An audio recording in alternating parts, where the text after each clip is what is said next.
एक बार श्री गुरु नानक देव जी और भाई मर्दाना जी यात्रा करते हुए दक्षिण की तरफ निकले। गांव-गांव होते हुए वह एक ऐसे रास्ते पर पहुँचे जहाँ पर एक सराय बनी हुई थी।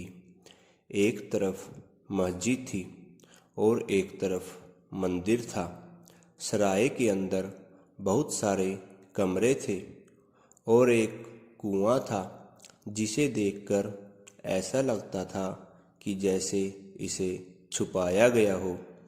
जैसे ही गुरु नानक देव जी ने और भाई मर्दाना जी ने सराय के अंदर कदम रखा, अंदर से दो नौकर हाथ जोड़कर गुरु जी के सामने आ गए और वह नौकर गुरु जी के सामने आकर कहते हैं कि आइए आइए महापुरुषों, आपके चेहरे का तेज तो देखते ही बनता है।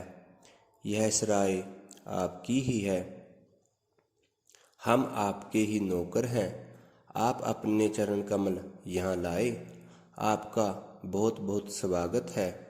भाई मर्दाना जी मन ही मन सोचने लगे, गुरुजी मेहर करे।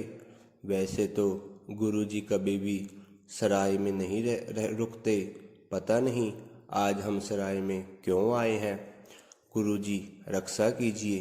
गुरुजी से कोई बात कैसे छिपी थी? उन्होंने मर्दाना जी की मन की बात जान ली। उन्होंने मर्दाना जी से कहा, मर्दाने डरो मत, घर घर ईश्वर का घर है। अगर यह नहीं है तो यह ईश्वर का घर बन जाएगा। गुरुजी और भाई मर्दाना जी को एक बहुत ही शानदार कमरा दिया गया। दोनों लोग वहाँ से चले गए। तभी वहाँ एक लंबा चौड़ा व्यक्ति आया और वह बोला, स्वागत है आपका, बहुत बहुत स्वागत है। इस सराय में आप लोगों का बहुत स्वागत है। मुझे ईश्वर ने आपकी सेवा के लिए ही भेजा है। मेरी सराय संतों और फकीरों के लिए हमेशा ही खुली है। मेरे अंदर ना कोई लालच है और ना ही कोई इच्छा। यह तो बस भगवान का घर है। एक तरफ मंदिर है तो दूसरी तरफ मस्जिद है। दोनों भगवान जी के घर हैं। इतने में दोनों नौकर गर्म पानी ले आए और बोले कि हम आपके चरण साफ कर देते हैं। गुरुजी बोले, मुझे यह सब पसंद नहीं है कि मेरे कोई पाँव धोए। ऐसे ही मैं आराम में हूँ। गुरुजी ने सराय के मालिक से पूछा, श्रीमान आपका नाम क्या है? वह आदमी बोला, मैं सबका मित्र हूँ। गुरुजी बोले, सबके मित्र तो वह परमपिता परमेश्वर है। वह आदमी बोला, पर मैं तो सिर्फ एक नौकर हूँ, मेरा नाम सज्जन है। गुरुजी बोले, अपने नाम के आगे क्या लगाते हो? वह बोला, मुस्लिम मुझे सज्जन शेख कहकर बुलाते हैं और हिंदू मुझे सज्जन राम कहते हैं। वैसे मैं दोनों का सेवक हूँ। दूसरी ओर भाई मर्दाना जी मन ही मन में सोच रहे थे, इस सराय के कोने कोने में डर का वातावरण है। चाहे वह सज्जन हो या फिर उसके नौकर हो, चाहे मंदिर हो या फिर मस्जिद हो, सब जगह डर का वातावरण है। नौकर और सज्जन दोनों वहाँ से चले गए। जब गुरुजी मस्जिद की ओर जा रहे थे तो उन्होंने देखा कि भाई सज्जन नमाज पढ़ रहा है। इसके पश्चात सज्जन मंदिर में गया और पूजा पाठ करने लगा। पूजा करने के बाद वह खुद गुरुजी और मर्दाना के लिए भोजन लेकर आया और बोला कि हे महापुरुषों, भोजन कर लीजिए। गुरुजी बोले, हमारी भोजन करने की इच्छा नहीं है। सज्जन बोला, अरे आप तो मेरे मेहमान हैं और मेहमान तो भगवान के समान होते हैं। अगर आप भोजन नहीं करोगे तो मुझे तो पाप लगेगा। गुरुजी बोले, तुम्हें पाप नहीं लगेगा, परंतु अगर तुम भोजन खिला दोगे तुम्हें पाप लगेगा। सज्जन बड़ी उत्सुकता से बोला, आप दोनों खाना क्यों नहीं खा रहे हो? वहम मत लाओ अपने दिल में, मैं हिंदू। मस्जिद तो इसलिए बनवा रखी है क्योंकि यहाँ प्रशासन मुस्लिम है और हमें उसे खुश रखना पड़ता है। गुरुजी बोले, तुम्हें संतों की आज्ञा का पालन करना चाहिए। गुरुजी बोले मर्दाना जी से, मर्दाना क्या तुम्हें भूख लगी है? मर्दाना बोला, गुरुजी वैसे तो मुझे अक्सर जल्दी ही ज़्यादा भूख लग जाती है, लेकिन जाने आज क्या है, मुझे बिल्कुल भी भूख नहीं है। पेट में तनिक भी जगह नहीं है।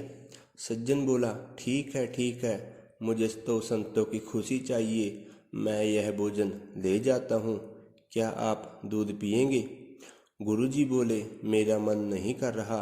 और गुरुजी बोले कि जाओ जाओ सज्जन, जाकर आराम करो। कभी कभी जब मछली पकड़ने वाला मछली पकड़ने के लिए जाल बिछाता है, मछली की जगह मगरमच्छ फंस जाता है।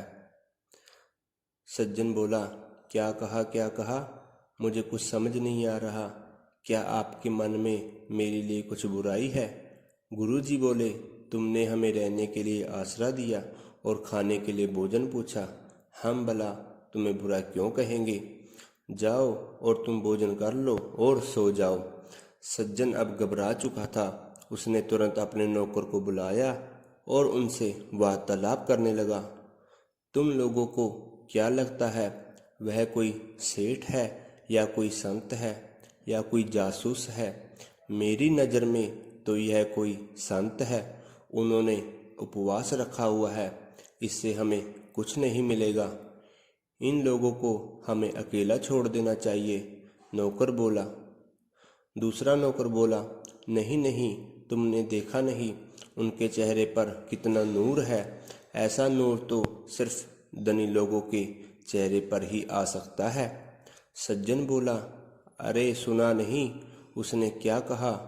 कभी कभी मछली पकड़ने जाते हैं तो मगरमच्छ फंस जाता है। मानो न मानो वह जासूस है। अच्छा होगा हम उन्हें मार दें और फिर कहीं पे गाड़ दें। यह जरूर ही कोई जासूस है। वहीं पर एक महिला भी थी। वह बोली, वैसे तो आप सब लोग मुझे मूर्ख मानते हैं। आप सभी लोगों को बता देती हूँ कि वह कोई सामान्य मनुष्य नहीं है, जरूर वह कोई सिद्ध पुरुष है। सज्जन बोला, तुमने उनमें ऐसा क्या देख लिया? वह स्त्री बोली, जब मैं उनके पास गई थी तब मैंने उनसे कहा था कि मुझे आपको देखकर सहानुभूति हो रही है। तब उन्होंने मुझसे कहा, अगर तुम हमसे सहानुभूति ना भी करती तो भी ईश्वर तुमसे सहानुभूति करेंगे। आप लोग खुद ही समझ जाओ कि कोई सामान्य मनुष्य ऐसी बातें नहीं कह सकता। वह जरूर ही कोई पहुँचे हुए सिद्ध पुरुष हैं। सज्जन बोला, अरे मूर्ख महिला, तुम्हें पता नहीं तुम क्या बोल रही हो? इस जमाने में कोई भी भगवान का स्वरूप नहीं होता। सभी सिर्फ अपने ही बारे में सोचते हैं। अगर इस जमाने में कोई अच्छा इंसान था तो वह मैं था और तुम लोग थे। आर के साथ इतना भला करने के पश्चात भी हमें क्या मिला? कुछ भी तो नहीं। यह सब देखने के बाद ही मैंने यह निष्कर्ष निकाला है, जितना बड़ा पापी वही उतना बड़ा आदमी है। यह बात मैं नहीं मानता कि कोई संत होता है। सज्जन बोला, पता नहीं जाने क्यों मेरा दिल भी आज बहुत डर रहा है। स्त्री बोली, तुम लोग जो करना चाहते हो करो, मेरा फर्ज था तुम लोगों को रोकना। सज्जन बोला, अरे चुप करो, तुमने बहुत दिमाग खा लिया। आज रात हम दोनों का सारा धन लूट लेंगे। एक नौकर बोला, दोनों का गला दबाकर दोनों को मार डालेंगे, जैसे हमने सैकड़ों लोगों को मारा है। हा हा हा, उन्हें मारकर अपने खुफिया कुएं में डाल देंगे। अगर धन मिलता है तो अच्छी बात है, अगर नहीं मिलता तो जैसे 100 मरे हैं 2 और मर गए तो 102 हो जाएंगे। सज्जन अपने कमरे में आंखें बंद करके रात होने का इंतजार करने लगा। जैसे ही उसने अपनी आंख बंद की, उसे डर लगने लगा, जाने क्यों आज की रात काटना उसके लिए बहुत मुश्किल हो रहा था। इतने में ही उसकी आंख लग गई और उसके सपने में वह लोग आने लगे जिनको उसने मारा था। भाई मर्दाना जी ने भजन गाना शुरू किया। कर्म जो तूने किए हैं बुरे, उनका फल तू पाएगा। क्या लाया था सज्जन तू और क्या लेकर तू जाएगा। बहन का तूने भाई मारा, किसी की माँ का बेटा प्यारा, बच नहीं तू पाएगा। क्या लाया था सज्जन तू और क्या लेकर तू जाएगा। नेकी की राह पर चलता था, बन गया तू हत्यारा। गुरु की चरणों में झुक जा, माफ करेंगे पाप तुम्हारा।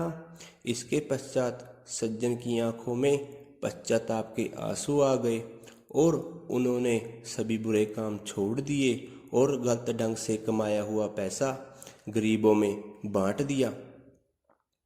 दोस्तों, अगर आपको यह हमारी कहानी